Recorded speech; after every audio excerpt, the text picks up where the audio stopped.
Good day mga kalibify, ngayong araw tuturuan kayo magbuo ng ating filing cabinet, 2-layer lateral. Before we start, papakita ko muna sa inyo yung ating mga parts. This is our back panel. Ayan. Mas makapal. Bali yung lateral pala natin guys is yung model siya, kaya bagong video guide yung gagawin natin. Then this is our top cover. Ayan. Kaya iba rin yung pattern na sa pagbuo ngayon. Pero ang kagandahan sa bago nating lateral guys, mas pinakapal siya, mas convenient assemble and also mas safe yung ating mga files. Yan, ito naman yung left and right side panel natin. Kasi ito naman yung cover sa loob ng ating filing cabinet. Bandang bottom siya. Ito yung takip niya. Yan. Kasi ito naman yung ating parts ng drawer, yung front frame or front cover, yung back, yung takip sa loob, tapos yung pinaka body ng ating drawer, and also syempre yung frame natin. Kaya nakabuo na siya. Yung sa luma nating filing cabinet, meron siyang brace sa ganito. Pero ang kagandahan sa bago nating filing cabinet at 2-layer lateral is buo na yung frame niya. Kaya wala nang alog o yung ganun na problema. Mas maganda at mas makapal na siya ngayon. Kasi ito naman yung parts niya. Yan, ito yung mga parts. Yung separator natin sa ating drawer. Yung additional parts dito may hamba. Then yung railings. Ito naman yung mga accessories natin. Plastic block footing. Yung plastic sa side ng drawer natin. Left and right. Then yung ating keys. Tapos itong plastic stopper. Screw. Then yung screw na maliit para dito. Yan. Sige na yan. Bale guys, yung una nating bubuuhin. Gawa muna tayo ng letter L. Kunin natin yung back panel. Then yung ating left or right side panel. Depende sa inyo. Buuhin muna natin yung ating katawan. Yan. Then yung kabilang side.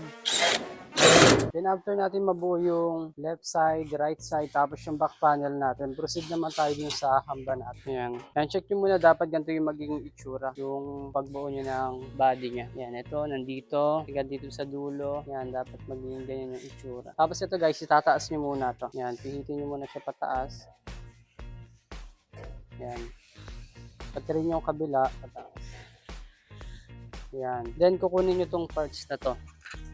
So, sa parts na to guys, meron siyang left and right. Kaya nahanapin nyo kung saan dito yung left. Pag nalilito kayo, pwede nyo naman testingin muna bago nyo siya i-fix ng lock. Bali, dito siya papadaanin guys. Yan, dito. Yan, dapat nandito siya sa side na to. Yan, check nyo kung para dyan siya. Ayan. So, itong nakuha ko is left side guys. Tapos, testing nyo siya na ganito ng pasok. Makikita nyo dapat itong pabox na to, yan, itong nakikita nyo pabox na yan, dapat magpapatay siya dyan tulad ng ganito. Yan, papantay siya.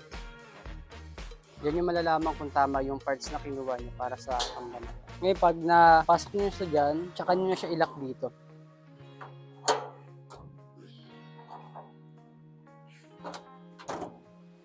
Yan. So, nakalak na siya, di ba? Bali left side siya. And syempre sa kabila, ganun din. Dapat nasa taas to. Ayan, nasa taas dapat siya. Ayan. Tapos, pasok nyo dito sa loob. Dapat magpapantay sa box. Sa kabila, check nyo rito. Ayan, dapat magpapantay siya dyan. Dapat magpapantay siya. Ayan, pag nakita nyo tama naman pagkakabit nyo, tsaka nyo isarap. Yan, hawakan nyo rin to para hindi bumaba.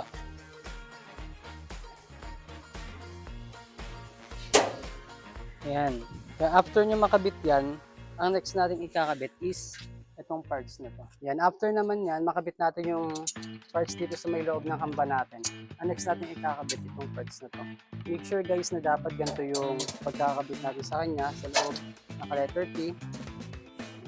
Tapos makikita nyo guys sa loob, meron kayong makikitang butas dito. Yan, ito. Yung butas na to, tapos itong box.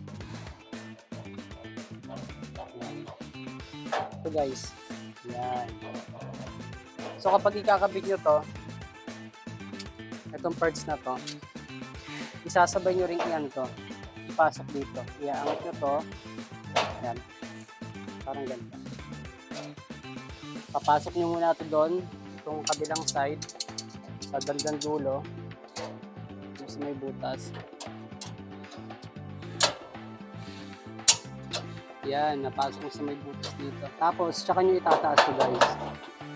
Yung isang part na ito, di ba dalawang ano siya, may spring.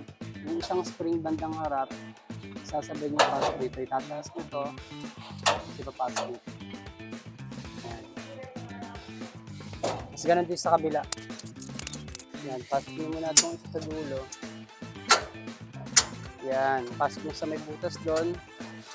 Tapos ito, i-release nyo na ng konti. Tsaka nyo ipasok. So yan, dapat ganito nakatungkong.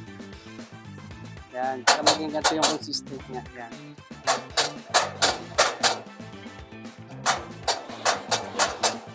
Yan, after natin makabit guys yung parts na to sa ating hamba, makikita nyo, gumagana na yung mechanism natin left and right. I-push natin ito ng sagad sa dulo. Yan. Tsaka natin ibaba tong tinaas natin kaganina. Tsaka natin siya iturak pa baba. Yan, para mag-lock siya yung hamba natin. Ganyan din sa kabila. Sagad nyo muna. Then, tsaka matulak pa baba. Yan. Para mag-lock yung hamba natin. And after natin mababayan, yung nalock na natin yung hamba natin, ang next natin kakabit, itong top panel natin. Sa pagkabit ng top panel guys, unahin nyo muna sa harapan. And make sure na pantay siya side by side. Ganyan lang kadali ikabit yung top panel natin. Unahin nyo lang sa harap. And tsaka natin iskruhan yung loob. Yan. Tapos, pagkabit naman ng susi natin guys, kailangan bababa siya. Ng pababa, papuntang kanan, right side. So, taas nyo muna to. Kung nasa loob, saka nyo siya ipasok. Tingnan nyo kung nakapasok na. Kung nakapasok na, saka nyo ngayon. Testingin natin kung gumagana. Susiyan natin, makikita nyo gumagalaw na yung mga mechanism natin dito. Left and right. Yan. Okay. Ang next natin ikakabit guys, itong bottom panel naman natin sa loob ng ating lateral. Yan. Sa pagkabig nyo guys, itong manipis, ay doon nakatapat sa dulo, then itong medyo makapal, dito naman sa harap. Pagkabit, pagkabit lang, galing pataas.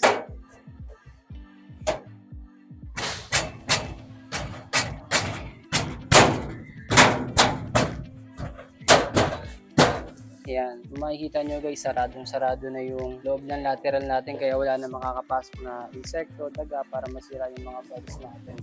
Ang ganda pa natin guys, hindi na siya mawawala sa alignment kasi dahil nasa brace niya, nako-cover niya na yung buong harap ng lateral natin, kaya hindi na siya magalaw. So natin makabit yan guys, ihaya nyo lang siya ng ganito. Yan, tsaka nyo siya kabitan ng plastic block footing. Anilak nyo muna to. And after nyo malak yan, saka nyo ikabit tong block footing natin.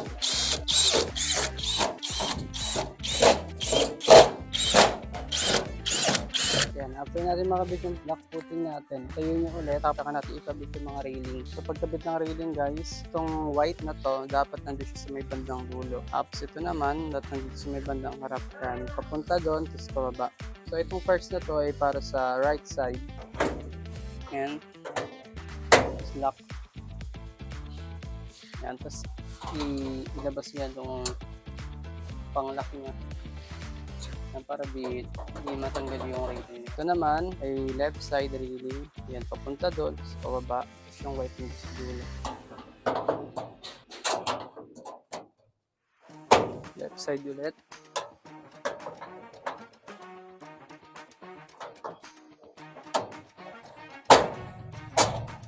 Yung right side. And after yan, tsaka natin ikabit tong plastic stopper natin para sa mechanism. Yan, isa dito sa right side. Tapos isa dito sa left side. Yan. And after natin mabuo yan, next natin bubuuin yung drawer niya. Kunin muna natin yung part na to guys. Yung nakakatawan niya. Stretch nyo lang. Then kunin nyo itong part na to.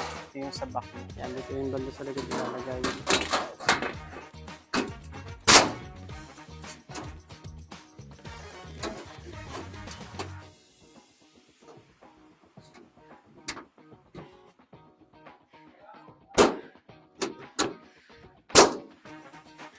Yan. Tapos yan siya yung iangat ko para malaki yung part na to. Saka natin kunin yung front cover na.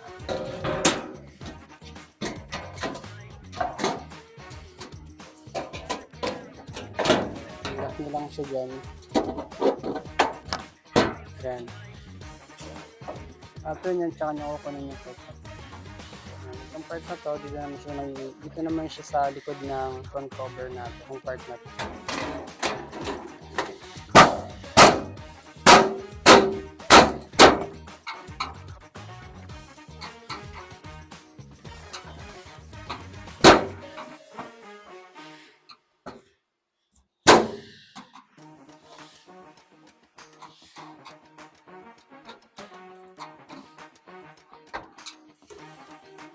Saka natin kunin yung left and right na parts. Ito. Ikakabit sa ating drawer. Nakuha ko is left. And kailangan nakatapat siya sa butas. Yan. Yan. Tapos naiwan na natin drawer.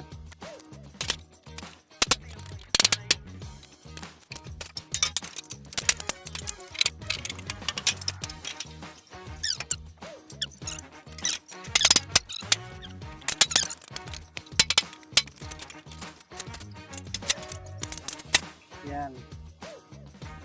And after natin makabit yung, mabuo yung ating drawer. Ito naman yung tamang pagkabit ng ating drawer sa pinaka-body ng ating lateral yan. Kunin nyo muna itong left side. Yan, i-release nyo to. Sa pag-release nyan, yung left side, pindot lang pataas, tsaka hatakin nyo.